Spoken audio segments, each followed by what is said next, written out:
स्वागत है आप सभी का। वेलकम। कैसे हैं? उम्मीद करता हूँ बढ़िया, मस्त, चकाचक, बिंदास, झकास।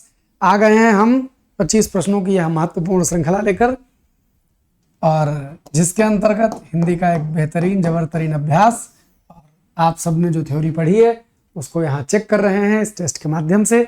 आइए शुरुआत करते हैं, लेते हैं हमारा आज का पहला सवाल। और पहला ही सवाल अलंकार से है। पहला ही सवाल अलंकार से कि या अनुरागी चित्त की गति समुझे नहीं कोई। जो मूल दोहा है उसमें समुझे ही लिखा है, इसलिए हमने भी कर दिया। और ज्यों ज्यों बूढ़े श्याम रंग त्यों त्यों उज्जल होए। छंद कौन सा है? दोहा है। बड़ा हुआ तो क्या हुआ, या अनुरागी चित्त की गति समुझे नहीं कोई। ज्यों ज्यों बूढ़े श्याम रंग त्यों त्यों उज्ज्वल होए। बिहारी, बिहारी का दोहा है। अर्थ जानिए कि या अनुरागी चित्त की, इस प्रेमी मन की अनुराग करने वाले चित्त यानी मन की गति समुझे नहीं कोई, कोई गति समझता नहीं है। और ज्यों ज्यों बूढ़े श्याम रंग, जैसे जैसे ये श्याम रंग में डूब रहा है त्यों त्यों उजला हो रहा है। याद रखना, अलंकार हो कि रस हो, जब तक शब्दार्थ समझने की क्षमता पैदा नहीं करेंगे रस अलंकार गलत होता रहेगा। जो लिखा है उसका मतलब जानने की कोशिश करें, शब्द आपके सामने अर्थ दे करके जाएगा और फिर उत्तर निकाल ले जाएंगे। इस अनुरागी मन की गति चाल कोई समझ नहीं सकता, क्योंकि जैसे जैसे ये श्याम रंग में डूबता है तो उजला होता जाता है। क्या कोई चीज काले रंग में डूबती चली जाए तो उजली हो सकती है? नहीं। तो देखने में दो विरोधी बातें लिखी हुई हैं। काले में डूब के सफेद हो रहा है, लेकिन वास्तविकता में विरोध नहीं है। वास्तविकता में विरोध नहीं है, देखने में विरोध लग रहा है। वास्तविकता में श्याम रंग यानी भगवान कृष्ण के प्रेम के रंग में डूबते चले जाओ तो चित्त उज्जवल और निर्मल होता चला जाएगा। तो जहां दो विरोधी बातें दिखाई पड़े लेकिन वास्तविकता में विरोध ना हो, उसको विरोधाभास अलंकार। मनु मानो जनु जानो मनहु जनहु आदि कुछ आ जावे तो उत्प्रेक्षा अलंकार हो जाता है। जहां किसी डाउट हो और उस डाउट को मानकर उसके अकॉर्डिंग काम कर दिया जाए तो भ्रांतिमान अलंकार हो जाता है। और जहां दो चीजों की तुलना की जाती है वहां उपमा अलंकार हो जाता है। याद रखिएगा, छंद कौन सा है? इसमें दोहा है। लिखा किसने है? बिहारी ने। या अनुरागी चित्त की गति समुझे नहीं कोई, ज्यों ज्यों बूढ़े श्याम रंग त्यों त्यों उज्जवल होए। अब तो कोई परीक्षा नहीं छोड़ रहे, ये सब में रस छंद अलंकार सब पूछा जा रहा है। तो आइए आगे बढ़ते हैं। पीपर पात सरिस मन डोला। पीपल के पत्ते के समान मन डोलता है में कौन सा अलंकार है? तो हमको समझ में आ गया, जहां दो चीजों की तुलना की जाए, पीपल के पत्ते की तुलना मन से की जा रही है। सरिस शब्द चीख चीख के कह रहा है कि हमारी तुलना हो रही है। किसकी किससे तुलना हो रही है? तो हमेशा डोलने के लिए प्रसिद्ध कौन है? पीपल का पत्ता। तो पीपल का पत्ता उपमान हो गया। याद रखना, मन हमेशा डोलेगा तुम्हारे चौपट कर देगा। मन उपमेय है। जब आपका मन डोला तो आपने सोचा किसके समान डोला? तो पीपल के पत्ते के समान डोला। परमानेंट ऐसे ऐसे पीपल का पत्ता हिलता रहता है, परमानेंट हिलता रहता है। तो ये जो परमानेंट हिलने वाला पत्ता है ये पीपल का पत्ता होता है। तो पीपर पात सरिस मन डोला, याद रखना है। अब आते हैं तो अलंकार कौन सा हो जाएगा? एक गजब तरीका, हाँ, जब थ्योरी पढ़ाई है तो बताया है, फिर से बता देता हूं। एक दोहा याद रखना, सासी ते सो सम सदृश और इमी जिमी सरिस समान। ये पूरी एक लाइन होगी, ये अलग अलग लिख रहा हूं मैं। इमी जिमी सरिस समान और ज्यों जैसे जिमी तूल लो।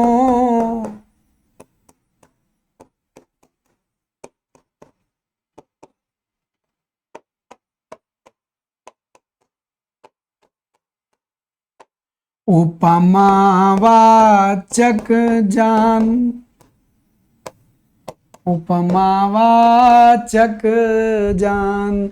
अगर ये शब्द आ जावे तो दौड़ा के उपमा लगा लेना। हाँ, उपमा के अलावा प्रतीप, अनन्वय, ये रेयर पूछे जाने वाले उदाहरण, ये कुछ इन्हीं वाचकों से बनते हैं। लेकिन सामान्यतः 95% ये शब्द आने पर उपमय होती है। सासी से सो समसदृशी में जिम सरिस समान, जो जैसे जिम तुल्य उपमा वाचक जान।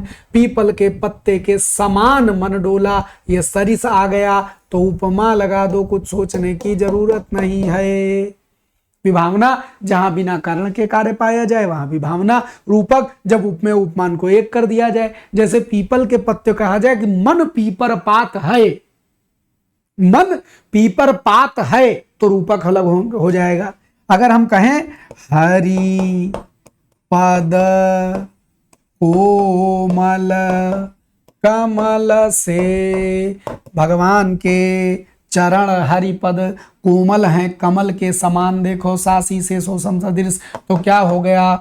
उपमा। और अगर हम कहें चरण कमल बंदो हरिराई, यानी भगवान के चरण कमलों की वंदना करते हैं, तो आप बताओ क्या कोई सासी से कुछ कंपेयर हो रहा है चरण कमल में? नहीं, सीधे चरण को ही कमल कह दिया गया, तो चरण को कमल का रूप दे देने से इसमें रूपक अलंकार हो जाएगा। ये उपमा के वाचक शब्द हैं। रूपक अलंकार चरण कमल कहने से, और तुलना करने से कोमल से, कमल से कोमल कहने से उपमा हो जाएगा। पीपर पात सरिस मंडोला में उपमा हो जाएगा। मनु मानो जनु जानो मनहु जनहु में उत्प्रेक्षा हो जाएगा। और जहां बिना कारण के कार्य का होना पाया जाए वहां विभावना हो जाएगा। अगला सवाल, इनमें से शुद्ध शब्द छांटिए। वर्तनी की दृष्टि से शुद्ध शब्द नितांत गलत, आगामी केंद्रीय गलत लिखा है, दीक्षा गलत लिखा है, सही शब्द एकदम अधीन लिखा है। सही शब्द होता है आगामी, सही शब्द होता है केंद्रीय, और सही शब्द होता है दीक्षा। याद रखें। अगले सवाल पर बढ़ते हैं। सवाल संख्या 4, निम्नलिखित में से किसे संचारी भाव कहा जाता है? तो बच्चा, रस के 4 प्रमुख भावों में, कि रस के अंतर्गत 4 प्रमुख भावों की चर्चा की जाती है। पहले कहा जाता है स्थायी भाव, दूसरे नंबर पर आता है विभाव, तीसरे नंबर पर आता है अनुभाव, और चौथे नंबर पर आते हैं संचारी भाव। थ्योरी में डिटेल से मन प्राण आत्मा रंग डालकर सब पढ़ा दिया है। अनुभाव, फिर क्या कहते हैं? संचारी भाव। अब गुरुजी, इसी संचारी भाव का नाम व्यभिचारी भाव भी है। संचारी को ही व्यभिचारी कहा जाता है। इन संचारियों की संख्या कुल कितनी होती है? 33 होती है। तो निम्नलिखित में से संचारी भाव किसको कहते हैं? व्यभिचारी भाव को कहते हैं। स्थायी भाव क्या है? परमानेंट फीलिंग है। विभाव क्या है? जिनके मन में भाव जगता है, जिन परिस्थितियों के कारण भाव जगता है। अनुभाव किसको कहते हैं? जब एक बार फीलिंग जग जाए, उस फीलिंग के पीछे शरीर में जो प्रतिक्रियाएं होती हैं उनको अनुभाव कहते हैं। संचारी या व्यभिचारी भाव कौन से हैं? जो मन में पानी की तरह बुलबुल, पानी के बुलबुलों की तरह संचरण करते हैं, आते जाते रहते हैं, उनको संचारी भाव कहते हैं। निम्नलिखित में से कौन सा वाक्य अशुद्ध है? भारत के इतिहास में 15 अगस्त का बहुत महत्व है, शुद्ध है। कल रात उसका प्राण पखेरु उड़ गया, ये बहुत कॉमन गलती है। रात उसके, पहली बात तो इसको के करना पड़ेगा, और प्राण पखेरु उड़ गए करना पड़ेगा, तभी सही होगा। हमसे अशुद्ध पूछा तो बी को टिक लगा दे, आगे खत्म। आज भी लाल बहादुर शास्त्री जी को याद किया जाता है। क्या आप मेरे साथ चलेंगे? इनमें किसी प्रकार की अशुद्धि नहीं, अशुद्धि खाली बी में है। छठे नंबर पर, रचना के आधार पर वाक्य के कितने भेद होते हैं? मास साहब 3 होते हैं। रचना के आधार पर वाक्य होते हैं 3। सरल वाक्य, दैट मीन सिंपल सेंटेंस। मिश्र वाक्य, दैट मीन कॉम्प्लेक्स सेंटेंस। संयुक्त वाक्य, दैट मीन कंपाउंड सेंटेंस। इतने होते हैं। सवाल संख्या 7 पर नजर डालें। प्रत्यंग किस समास का उदाहरण है? प्रत्यंग किस समास का उदाहरण है? तो जैसे ही उपसर्गीय संरचना से शब्द बने, प्रति आदि उपसर्ग लगे हों, तो किसी से कुछ पूछने जाना नहीं है। संधि तो इसमें यण होगी, लेकिन समास प्रति लगने से सदैव अव्ययी भाव ही बनता है। प्रति लगा हो, यथा लिखा हो, यावत लिखा हो, बे लिखा हो, बड़ा आ लगा हो, ये सब उपसर्ग जुड़े तो आप उसमें सदैव क्या मानेंगे? अव्ययी भाव मानेंगे। मातृहंता में कौन सा समास है? मातृहंता माने माता की, माता का हंता, माता को मारने वाला। तो यदि बीच से, यदि दो शब्दों के बीच में कारक चिन्ह गायब हो रहा है, माता को मारने वाला, माता का हंता, तो यदि आपको दो शब्दों के बीच से, को, के लिए, से द्वारा, ये कारक चिन्ह किसी प्रकार से, वही 8 कारक चिन्ह होते हैं, उसमें पहला और आखिरी तो होता नहीं, तो कर्म तत्पुरुष, तो इसके भेद क्या बनते हैं भाई, कोई कर्ता तत्पुरुष और संबंध, वो संबोधन तत्पुरुष तो होता नहीं। तो जो बीच के कारक चिन्ह है, सेकंड नंबर से लेकर के 7वें नंबर तक, तो यदि ये कारक चिन्ह गायब हो जाए तो सिर्फ और सिर्फ तत्पुरुष समास बनता है और कुछ नहीं बनता, ना बहुब्रीहि, ना द्विगु और ना कर्मधारय, ना कर्मधारय। जब भी अवसर मिले सिंपली कान में लीड लगा लीजिए, गाना गाते समय, खाना खाते समय, टहलते घूमते समय हम जो बोल रहे हैं उसको सुनते रहिए, आपकी आत्मा में हिंदी बस जाएगी। फिर एक परीक्षा नहीं, हिंदुस्तान में कौनो परीक्षा होगी, आप जाएंगे तो वो कान में हम बोलते रहेंगे, बिना लीड लगाए एक परीक्षा हाल में बोलेंगे, यही लगाओ। हाँ, कारक चिन्ह गायब हो रहा है, तत्पुरुष लगा दो। इनमें से कौन सा समास का प्रकार सही नहीं है? पंचवटी गिनती से शुरू हो रहा है, 5 पेड़ों का समूह है, ये सही है। विद्या भंडार, विद्या का भंडार, बीच से का गायब हो रहा है, कारक चिन्ह तत्पुरुष है। पर्णकुटी, पत्ते की कुटिया, गुरुजी पत्ता और कुटी का भाव इसमें नहीं है, यानी कि द्वंद्व समास नहीं है। यथा नियम में यथा अव्यय अव्यय है तो यह अव्यय भाव समास बनाएगा, ये सही है, उत्तर सी हो जाएगा। आगे बढ़े, सावधान का संधि विच्छेद क्या करेंगे? स माने साथ साथ, अवधान माने स्थापित करना। तो जब आप दृष्टि स्थापित किए हुए चलते हैं या दृष्टि ठहरा के चलते हैं तो उसको कहते हैं सावधान, तो इसको बोलते हैं चौकन्ना। तो सधन अवधान से सावधान बनेगा, चौकन्ना अवधान के साथ, चौकन्नेपन के साथ। तो सावधान, ये छोटा मिल के बड़ा बना देंगे तो सावधान से सावधान बन जाएगा। ठीक, और बाकी जितने लिखे सब फर्जी लिखे हैं। 11 नंबर पर नजर डालें, इक प्रत्यय लगाने से पर बनने वाला शुद्ध शब्द क्या होगा? आप जानते हैं कि जब अध्यात्म मूल शब्द है, ये सही शब्द है, जब इसमें इक लगाएंगे तो इक अपने प्रथमाक्षर को बड़ा करके आध्यात्मिक बना देगा। क्या बना देगा? आध्यात्मिक। प्रमाणिक कोई शब्द नहीं होता। आप जानते हैं कि प्रमाण में जब इक लगाएंगे तो प्रथमाक्षर दीर्घ हो करके प्रामाणिक बन जाएगा। अच्छा, चमत्कारिक एकदम शुद्ध लिखा है, क्योंकि जब आप चमत्कार में इक लगाएंगे तो ऑटोमेटिक पहला अक्षर बड़ा होना ही होना है, शब्द चमत्कारिक बन जाएगा और व्यवहारिक नहीं होगा। सही शब्द जब व्यवहार में इक लगाएंगे तो पूर्वाक्षर को दीर्घ करके व्यावहारिक बनाना पड़ेगा। आगे बढ़ते हैं। संग्राम शब्द में मूल शब्द कौन सा? अच्छा, उत्तर लगा दिया गया था, लगा दिया गया था। संग्राम शब्द में मूल शब्द और उपसर्ग चुनिए। तो आप जानते हैं सम उपसर्ग है, ग्राम में लगा हुआ है, तो ये आधा मां अंक की बिंदी बन के संग्राम बना देगा, तो समग्राम ही संग्राम होगा। बाकी जितना लिखा है सब फर्जी लिखा है। बढ़े आगे, 13 नंबर पर नजर डालिए।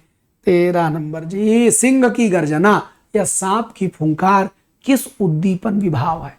का उद्दीपन विभाव, किस रस का उद्दीपन विभाव है? तो देखिए, उद्दीपन माने होता है स्टिमुलेटर। आपने केमिस्ट्री पढ़ी होगी तो उसमें पढ़ा होगा कि ये इस क्रिया को उद्दीप्त करता है, स्टिमुलेट करता है। शेर गर्जे और सांप फुफकारे, तो आपके भीतर कौन सा भाव स्टिमुलेट होगा? आपके अंदर वीरता जागेगी, आपके भीतर आश्चर्य जागेगा, आपके भीतर गुस्सा जागेगा? नहीं, आपके भीतर भय जागेगा, डर जागेगा। डर स्थायी भाव होता है, भय स्थायी भाव होता है भयानक का। कोई डरे या कोई डराए तो रस भयानक होता है, कोई डरे या डराए तो भय से भयानक बनता है, भयानक रस होता है। और डरने डराने वाली वस्तुओं का वर्णन भयानक रस के अंतर्गत आता है। तो सिंह की गर्जना, सांप की फुंकार आपके भीतर के भयानक रस को स्टिमुलेट करेगी। उद्दीपन विभाव मतलब स्टिमुलेटर, स्टिमुलेटर, फीलिंग का स्टिमुलेटर। ठीक है, आइए बाकी रस में बहुत डिटेल से चर्चा करी थी, एक एक स्टिमुलेटर कौन कौन किसका है। दिए गए विकल्पों में से गेह के समानार्थी शब्द कौन से हैं? तो भैया गेह माने घर होता है। रही मन, बहुत सुंदर एक ठो दोहा याद आ गया कि रही मन सुआ नयन ढरी, जिय दुख प्रगट करे ही। रहीमदास जी कहते हैं कि असुआ यानी आंसू, नयन ढरी माने आंखों से निकल कर नयन, माने आंखें ढरी माने ढलक कर, तो रहीमन आंसुआ नयन ढरी। रहीमदास जी कहते हैं आंसू नयनों से निकल कर जिय दुख प्रगट करे ही, हृदय के दुख का प्राकट्य कर देते हैं। आंखों से आंसू निकले तो पूरी दुनिया जान जाती है कि आदमी दुखी है। तो रहीमन आंसुआ नयन ढरी जिय दुख प्रगट करे ही, और जाहि निकारोगे हिते। तो तुमने जिसको घर से निकाला हो, कस न भेद कही दे। अगर कोई तुम्हारे घर का साथी रहा, तुम्हारा मित्र रहा, संगी रहा, तुम घरेलू भाव में रहे, और यदि तुमने उसको निकाल दिया, किसी को तुमने अपने घर से निकाल दिया, तो पूरी दुनिया में तुम्हारी सब बातें बता देगा। रहीम कह के गए हैं, क्या गजब बात कह के गए हैं। गेह क्या होता है? घर होता है। घर का पर्यायवाची तम तमस्तिमिर अंधेरा है। सभा परिषद गोष्ठी सब समानार्थी हैं। कंचन है स्वयं सब सोना है, लेकिन घर का समानार्थी सदन है, भवन है, निकेतन है। ये सब गेह यानी घर का समानार्थी है। तो गेह यहां से लाइएगा, ऐसे ये घर हो जाएगा, गृह हो जाएगा।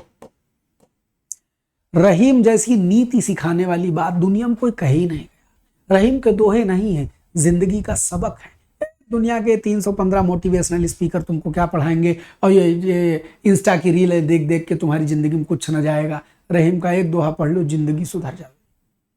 रहीम का एक दोहा हमको सदैव याद रहता है, आवत ही हरसय नहीं, नयनन नहीं स्नेह। तुलसी नहीं, ये रहीम का नहीं, तुलसीदास जी का है। खैर तुलसीदास जी की बात कर लेते हैं। और तुलसी वहां न जाइए, चाहे कंचन बरसे में। आवत आते हुए ही हृदय का तद्भव है। आवत ही हर सै नहीं। तुम जब किसी के पास जाओ और तुमको देखकर उसका हृदय आनंदित न हो, नयनन नहीं स्नेह, और उसके आंखों में तुमको प्रेम ना दिखाई पड़े, तो तुलसी वहां न जाइए। तुलसीदास जी कहते हैं वहां मत जाना, चाहे कंचन बरसे मेह। कंचन माने सोना, मेह मेघ का तद्भव है, मेघ का तद्भव है मेह। तो चाहे बादल से सोना बरसे, लेकिन उस जगह न जाना जहां तुमको देखकर कोई खुश न हो और उसके आंखों में तुम्हारे आगमन पर प्रेम न दिखाई पड़े। क्या गजब बात है। रहीम का दोहा याद आ गया, जिसके लिए पूरी बात कही थी। रहीमदास जी का एक दोहा है, कहानी नहीं है, ये ऑटोमेटिक तुम्हारी खोपड़ी में शब्दार्थ सेट हो रहा है, इसलिए सुनो, बहुत धैर्य से सुनो और सुनो। ही आएगा तो जान जाओगे हृदय की बात है। अखर तो रहीम का दोहा कि काज परे कछु और है, काज सरे कछु और। यानी काम पड़ने पर दुनिया, काज माने काम, कार्य का तद्भव है काज। तो काज परे कछु और है, आपका किसी से काम पड़े तो आपकी प्रवृत्ति कुछ और होगी। और काज सरे कछु और काम बीत जाए तो उसकी फितरत बदल जाएगी, उसकी प्रवृत्ति कुछ और हो जाएगी। तो काज परे कछु और है, काज सरे कछु और। रहीमन भांवर के परे। रहीमदास जी कहते हैं जब भांवर हो जाती है, ब्याह की भांवर घूम ली जाती है, तो नदी सिरावत मौर। दूल्हा अपनी खोपड़ी पर जिस मौर को लादे लादे फिरता है पूरे ब्याह भर, और जब वैसे ऐसे 7 चक्कर काट लेता है, उसका ब्याह हो जाता है। ब्याह के बाद अगले दिन उसके मौर को ले जाके नदी में सिरा देते हैं। सोचो, ब्याह करने के लिए जिस मौर को खोपड़ी पे लादे लादे दूल्हा घूमा, ब्याह हो गया तो उसको नदी में डालाए। तुम्हारी क्या बिसात, आदमी का काम निकल जाता है तो आदमी दूसरी रंगत में आ जाता है। रहीम जैसा जिंदगी सिखाने वाला दुनिया में कोई होइबे नहीं करा। रहीम कौन है? अब्दुल रहीम खाने खाना है। अकबर के समकालीन कहानी बड़ी जबरदस्त है अब्दुल रहीम खाने खाने की। आपने सुना होगा, बैरम खां एक रहे। बैरम खां अकबर के संरक्षक। बैरम खां और अकबर में खटापटी हो गई। अकबर ने बैरम खां को कहा तो यही जाता है, मरवा डाला। तो बैरम खां जब मर गए तो बैरम खां का लड़का था रहीम। बैरम खां जो कि अकबर का संरक्षक था, उस बैरम खां की बीवी से अकबर ने ब्याह कर लिया। तो अब संरक्षक हो गए वो रहीम के। तो रहीम के अघोषित बाप कौन रहे? अकबर। वो अलग बात है कि दोनों समवयस्क, लगभग समवयस्क। रहीम तनी छोटे हैं और बैरम खां भाई बचपन से संरक्षण किया। वो रहीम की जिंदगी है, अब्दुल रहीम खाने खाना की। ये उन्होंने झेला बचपन से। और उसके बाद अकबर की जिंदगी तक तो उनके पास मालो गनीमत रहा। उसके बाद बाकी जो लोग आए, अब चूंकि वो अकबर के नजदीकी थे तो जहांगीर उनको पसंद नहीं करता था और बहुत सारी बातें। तो जिंदगी में बहुत उतार चढ़ाव उन्होंने देखे। जिंदगी की एकदम तल्ख हकीकत अपने दोहों में कह गए हैं। हम तो कहते हैं जिंदगी में हर आदमी को जब फुर्सत मिले तो दोहे रहीम के तो जरूर पढ़ने चाहिए। खैर, इस पूरी चर्चा में इतिहास भी आ गया, इस पूरी चर्चा में कुछ शब्द भी आ गए, कुछ दोहे भी आ गए। सुनिए, बतकही ही पाठ्यक्रम है। 14 के बाद 15। कौन सा शब्द अनीक का पर्यायवाची? तो गुरुजी, अनीक तो सेना को कहते हैं, अनि या अनीक सेना को कहते हैं, चमू सेना को कहते हैं, व्यूहका सेना को कहते हैं। ये सब सेना सेना सेना है। इसमें का फटकना, अग्नि घोड़ा और अर्जुन का अनीक से कोई संबंध नहीं है। खाली अनि लिखा हो तो भी सेना कह देते हैं, सेना आर्मी की बात हो रही। अमृत का पर्यायवाची निम्नलिखित में से कौन सा है? अमृत का पर्यायवाची अमृत पीयूष को कहते हैं, अमृत सुधा को कहते हैं। ठीक। अंशु माने किरण होती। त्रिदश देवता को कहते हैं। अनंत अनेकार्थी शब्द है, अनंत भगवान विष्णु को कहते हैं। भगवान विष्णु को जो धारण किए हुए हैं उन शेषनाग को अनंत कहते हैं। और मास्टर साहब, इन शेषनाग के अवतार लक्ष्मण जी को अनंत कहते हैं और इनके दूसरे अवतार बलराम जी को भी अनंत कहा जाता है। ये काली वाली लाइन मिटा दे, वरना तुमको लगेगा कि ये तो अलग अलग लिखा हो। इधर से ले आते हैं सुधा। तो लक्ष्मण जी अनंत हैं और बलराम अनंत हैं, शेष नाग अनंत है। ठीक। और जब त्रिदश माने हो गया देवता, तो त्रिदश आलय, दीर्घ संधि से शब्द बनेगा। आलय माने घर, देवताओं का घर क्या कहा जाएगा? त्रिदशालय। तो बताओ, देवताओं का घर किसको कहते हैं? स्वर्ग को कहते हैं। कभी पर्यायवाची में आ जाए तो स्वर्ग की पर्यायवाची में त्रिदशालय भी लिख देना। आगे बढ़ो। अहेर शब्द का तत्सम रूप क्या है? तो अहेर गुरुजी आखेट को कहते हैं। संस्कृत में आखेट होता है, यही शब्द हिंदी में आकर के अहेर हो जाता है। आखेटक को ही यानी शिकारी को ही अहेरी कहा जाता है, अहेरी। और क्या कहते हैं? पारधी। और क्या कहते हैं? शिकारी। ये सब आखेटक के पर्यायवाची। आखेट अहेर को बोलते हैं। आषाढ़ और अहीर आभीर का तद्भव है। हमको उत्तर डी लगाना था। अरहर का कोई तत्सम तद्भव, या आषाढ़ शब्द संस्कृत है, इसका तद्भव आषाढ़ हो जाएगा। तो हमको अहेर से मतलब है, अरहर का कोई प्रचलित तद्भव तत्सम चलता नहीं है। अहेर का तद्भव तत्सम आखेट हो जाएगा। आगे तद्भव से तत्सम बने सही शब्द युग्म का चयन कीजिए। धुआं धूम है, गलत। धुआं धूम होता है, धूम चले। कहीं कहीं धूम्र लिखा हो तो भी चल जाएगा, लेकिन सही शब्द तो कायदे से धूम होता है। चख का चछ नहीं होता जी, चख चक्षु से बनी, चछ से नहीं। भभूत का जोड़ा विभूति से एकदम सही है। और नेह शब्द सनेह से नहीं, स्नेह से बना है। पूरा सा कर दोगे मामला बिगड़ जाएगा। तो इसलिए अकेला तत्सम तद्भव का शुद्ध युग्म कौन है? भभूत और विभूति है। 18 के बाद 19 नंबर को देखें।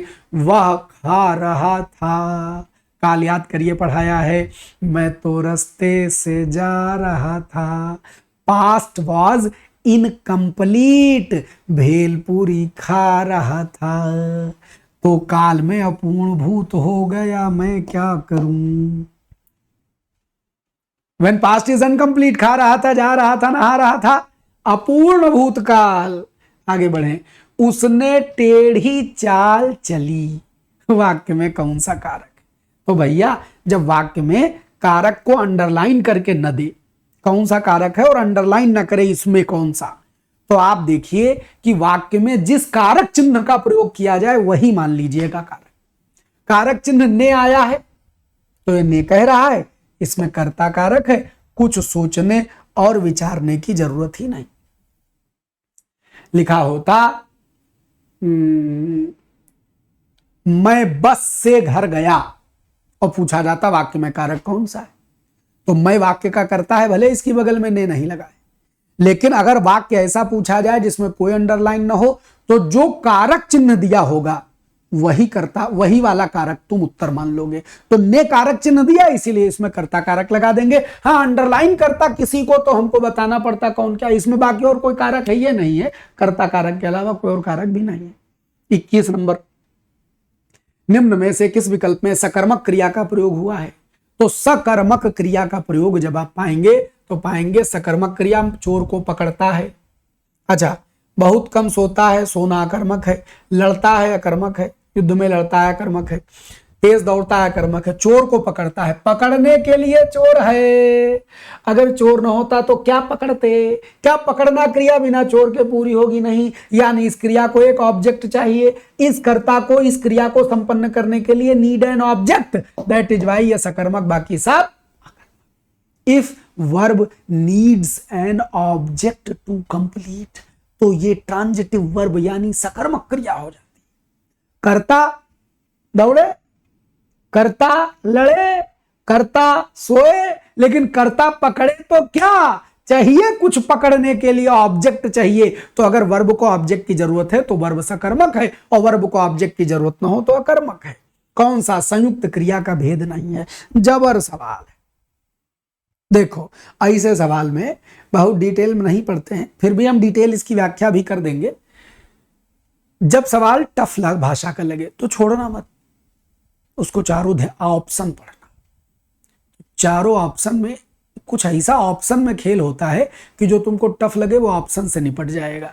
तो तुम जानते हो कि संयुक्त क्रिया क्रिया का एक भेद है, और नाम बोधक अपने आप में क्रिया का एक भेद है। तो गुरुजी, नाम बोधक संयुक्त क्रिया का भेद तो नहीं हो सकता। क्रिया में याद करिए, नाम बोधक पढ़ा गया है, भस्म करना, दुखी होना। जब संज्ञा या सर्वनाम या विशेषण के साथ कोई क्रियापद जोड़ा जाए तो उसको नाम बोधक कहते हैं। और एक क्रिया होती है नाम धातु। मां साहब, नाम धातु क्या है? नाम धातु वह क्रिया होती है, वैसे सामान्यतः दोनों लोग एक ही मान लेते हैं और परीक्षा में एक ही पूछा जाता है, लेकिन अलग अलग पूछ ले तो नाम धातु जब संज्ञा या सर्वनाम या विशेषण से क्रिया बनाई जाए तो हाथ शब्द लिया जाए, इसमें कोई प्रत्यय जोड़ के इसको हथियाना बना दिया जाए, लात से लतियाना बना दिया जाए, तो हथियाना नाम धातु क्रिया कही जाएगी। और भस्म में अलग संज्ञा में कुछ अरना करना, परना चरना, होना जोड़ा है, क्रियापद जोड़ के इस तरह दो शब्दों से तैयार किया जाए तो नाम बोधक, और उसी शब्द में उसको कन्वर्ट कर दिया जाए तो उसको नाम धातु कहा जाए। तो इसीलिए ये उत्तर हो जाएगा। अब गुरुजी, ये संयुक्त क्रिया के भी कोई भेद होते हैं? क्रियक भेद तो जानित रहे, संयुक्त क्रियक भेद हाँ होते हैं। संयुक्त क्रिया के 11 भेद होते हैं। सही? हाँ। देखो, सबसे पहले तो ये जानो कि संयुक्त क्रिया क्या भला है। तो जब दो क्रियाएं मिलकर एक क्रिया का बोध देने लगे, जैसे आप जानते हैं चलना एक क्रिया है और पढ़ना एक क्रिया है, और दोनों को मिला के कहें मैं चल पढ़ा, तो चल पढ़ा you are using as one verb. कर रहे हो कि नहीं कर रहे हो? चल पढ़ा है, स्टार्टेड गोइंग। तो चल पढ़ा जब कह रहे हो तो दो क्रियापद मिलकर जब एक क्रिया बन जाए तो उसको संयुक्त क्रिया कहते हैं। अब संयुक्त क्रिया करने में कौन सी फीलिंग आ रही है? अवकाश बोध कि निश्चय बोध कि नित्यता बोध, कौन सी फीलिंग आ रही है, उस फीलिंग के हिसाब से संयुक्त क्रिया के 11 भेद किए गए। कितने भेद किए गए? 11। आओ 11 पढ़ा देते हैं, हम लिख लिए रहे पहले लिखने में समय न खर्च हो, इसलिए समझा चुटकी में देंगे। संयुक्त क्रिया के 11 भेद होते हैं। पहला होता है आरंभ बोधक, जब दो क्रिया इस तरह से जुड़े कि लगे कुछ शुरू हो रहा है, पढ़ने लगा, चलने लगा, सोने लगा। जब तुमको वाक्य अब देखो, ये सब दिमाग लगाने की चीज नहीं है, लेकिन लिखा हुआ एक बार सुन लेते हैं तो कहीं जहन में बैठ जाता है, इसीलिए बता दे रहे हैं कि दो शब्द मिले। अब अगर तुमको लगे कि ये वाक्य दो शब्द मिलके स्टार्टिंग का फीलिंग दे रहे हैं तो कहो आरंभ बोधक। लगे कि यार इसमें तो खत्म होने की फीलिंग आ रही है तो कहो समाप्त बोधक। लगे कि बीच में अवकाश आ गया, किसी चीज को पूरा होने में एक अंतराल आ गया, एक गैप आ गया, तो कहो कि अवकाश बोधक। लगे कि क्रिया से आज्ञा दी जा रही है तो अनुमति बोधक। लगे कि काम रेगुलरली हो रहा है तो नित्यता बोधक। लगे कि काम की वो आवश्यकता नीड है तो आवश्यकता बोधक। लगे कि क्रिया निश्चय का बोध दे रही है तो निश्चय बोधक। लगे कि क्रिया फीलिंग इच्छा की बात कर रही है तो इच्छा बोधक। लगे कि क्रिया से किसी अभ्यास का बोध हो रहा है तो अभ्यास बोधक। लगे कि क्रिया से शक्ति प्रदर्शन हो रहा है तो शक्ति बोधक। और लगे कि क्रिया दोहरा के बनाई जा रही है तो पुनरुक्त संयुक्त बोलते हैं। एग्जाम्पल देखो, पढ़ने लगा, आरंभ बोधक। पढ़ चुका, समाप्ति बोधक। देखो सब क्रिया, दो क्रियाएं आपस में जोड़ जोड़, ये सब संयुक्त क्रियाएं। पढ़ चुका, समाप्ति बोधक। मुश्किल से पढ़ पाया, मुश्किल से सो पाया, यानी कि पढ़ पाने में, सो पाने में एक अंतराल आ गया, एक गैप आ गया। पूरी तरह संपन्न होने के बजाय थोड़ा खींचा। तो ये जो अवकाश का बोध, ये वाक्य बहुत सिंपल होते हैं। पढ़ पाया, खा पाया, सो पाया, नहा पाया, तो ऐसा लगेगा कि कुछ कमी सी रह गई, ये गैप सा आ गया है, तो उसको अवकाश बोधक कहते हैं। पढ़ने दो, जाने दो, खाने दो। पढ़ना भी क्रिया, देना भी क्रिया। सामान्यतः देना वाला जोड़ करके बना देते हैं। पढ़ने दो, खाने दो, जाने दो, नहाने दो, अनुमति बोधक। नित्यता बोधक, पढ़ता रहा, खाता रहा, चलता रहा, इससे नित्यता रेगुलर होने का बोध आ रहा है। आवश्यकता बोधक, पढ़ना चाहिए, खाना चाहिए, चलना चाहिए, आवश्यकता इस बात की, नीड, आवश्यकता बोधक। निश्चय बोधक, पढ़ डालूंगा, मार बैठूंगा, खा लूंगा, निश्चय बोधक। बोलने से पता चल जा रहा है ये नाम रटने नहीं है, रटना मत, रटना मत। फीलिंग पकड़ लो, फीलिंग। जब 4 ऑप्शन आएंगे उसको फीलिंग में पढ़ना, उत्तर तुमको न दे जाए वो सवाल तो कहना हमसे। सुनो, आवश्यकता बोधक, अच्छा, निश्चय बोधक, पढ़ डालूंगा। इच्छा बोधक, पढ़ना चाहिए, खाना चाहिए। अभ्यास बोधक, पढ़ा करता है, नियमित अभ्यास का बोध करे। हाँ, पढ़ा करता है, खेला करता है, अभ्यास का बोधक। शक्ति बोधक, पढ़ सकता है, खा सकता है, नहा सकता है। पुनरुक्त संयुक्त क्या होता है कि जब दो क्रियाएं गबड़ गबड़ करके, पढ़ा लिखा, आया जाया, नहाया खाया, इस तरह से जब दो क्रियाएं मिला करके एक क्रिया बनाई जाए, रिपीटेंस वाला बोध दें, तो उसको हम क्या बोलते हैं? पुनरुक्त संयुक्त क्रिया बोलते हैं। ये संयुक्त क्रिया के 11 भेद होते हैं। यदि कभी किसी परीक्षा में आ जाएंगे तो आप ये फीलिंग याद रखना, फीलिंग याद रखना। बाकी क्रियाओं के अंतर्गत तमाम क्रियाएं होती हैं, उसमें एक संयुक्त क्रिया होती है, उस संयुक्त क्रिया के 11 भेद होते हैं। बाकी बहुत भेद वाली क्रियाएं नहीं है। पूर्वकालिक क्रिया, तो प्रेरणार्थक क्रिया, तो और सब क्रिया अपने क्रिया वाले चैप्टर पढ़े हैं, तो ये संयुक्त क्रिया के भेद है। आइए आगे बढ़ते हैं। निम्नलिखित में से कौन सा शब्द पुल्लिंग है? पुल्लिंग है। अब पुल्लिंग गुरु जी जेंडर में तो पहचानना वहां पाया है। आभार जताया जाता है, दया दिखाई जाती है, माया होती है, भाषा बोली जाती है। पुल्लिंग पूछा है, आभार जताइए की क्रिया आ गई। अरे सॉरी, जेंडर आ गया। इनमें से कौन सा तालव्य वर्ण नहीं है? तो तालव्य वर्ण जो तालु से बोला जाता है, का कंठ से बोले, छा तालु से बोले, झा तालु से बोले, चा तालु से बोले, का कंठ से बोले, यही नहीं है। और याद करिए वह रूल जो वर्णमाला में पढ़ाया है, ई चू या शा नाम तालु, माने ई छोटी ई, बड़ी ई, चू या नीचा, फिर छा, फिर जा, फिर झा, फिर या, और या, और तालव्य शा, ये इतने अक्षर सदा सर्वदा तालु से बोले जाते हैं। पूरी वर्णमाला जबान पर बैठ जाएगी कि कौन कहां से बोला जाता है। पढ़ के तो देखिए वर्णमाला का उच्चारण स्थान है। आइए 25 नंबर अंतिम प्रश्न। ओ औ किस प्रकार के वर्ण है? ओ औ, ओ औ। होंठ काम कर रहे हैं और कंठ से आवाज निकल रही है। खाली होंठ गुरुजी कहीं लिखा नहीं है, कंठोष्ठ लिखा हुआ है। दंतोष्ठ कौन होता है? वाह वाह वाह।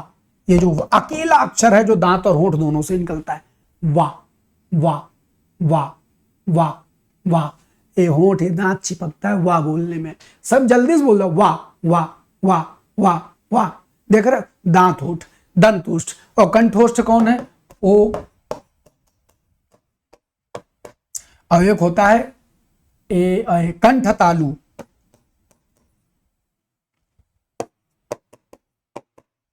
ये कौन है? कंठ तालु, ए आई। ए है कंठ तालु से, ए देता हूं कंठ तालु। समझ गए? बस आप हिंदी भास्कर भाई अमरनाथ इसका आनंद ले। कोई डाउट हो, कोई दिक्कत आवे, ये नंबर है, ये नंबर, इन दोनों बात कर ले। आप सब समस्या का समाधान करने के लिए तो अमरनाथ है ये है। हाँ, तनिक लेट चपेट मिल जाएंगे, लेकिन मिलेंगे, मिलेंगे, ऐसा नहीं कि नहीं मिलेंगे। और परीक्षा वाले दिन तुम्हारे पेपर हॉल में चलेंगे। ठीक, बहुत बहुत धन्यवाद, खूब खुश रहो।